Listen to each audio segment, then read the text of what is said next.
I think most folks have probably heard of Meta and they've used the platform on a day-to-day basis, things like Facebook and Instagram and WhatsApp.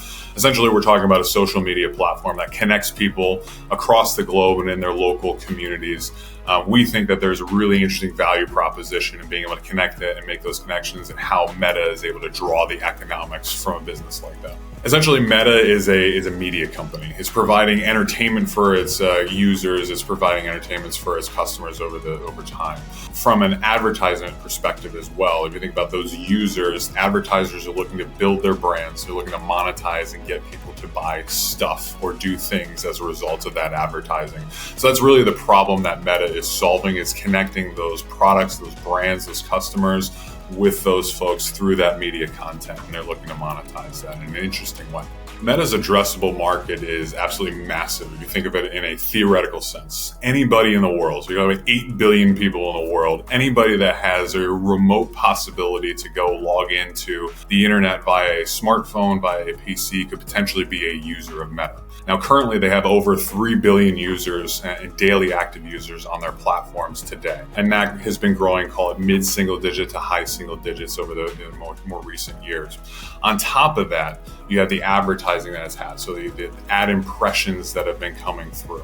It's the amount of ads that you're able to advertise to those 3 billion users. And then on top of that, because of some of the interesting things that they're doing with generative AI and AI in general, they're actually better monetizing those ads. So the ad dollars are actually increasing on top of that ad impression as well. Of all the companies that we've looked at and done research on and looked at and evaluated how they're leveraging generative AI or AI in general, Meta is the one that we see have actually driven the best returns, or the best return on their investment for what they're doing.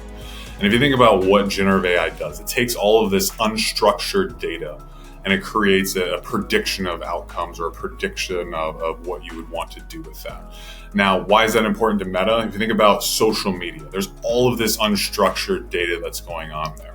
If they can leverage that in terms of the media to then predict what you want to see in a better way. So if you like seeing funny cat videos and Meta puts that in front of you more often, it creates a stickier set of eyeballs, so to speak, that you view that platform. And that's very valuable to advertisers. Now, on top of that, if Meta is able to leverage that generative AI to give you a better ability to predict what types of advertisements you want to see on that content, that's very valuable to advertisers as well, because that improves your click-through or your response rate and action rate to be able to allow them to sell more products and things along those lines based on the advertising spending that they do. So it's a really powerful model, and they're really capturing that return on investment versus other folks that seem to just be spending for the sake of spending to not fall behind.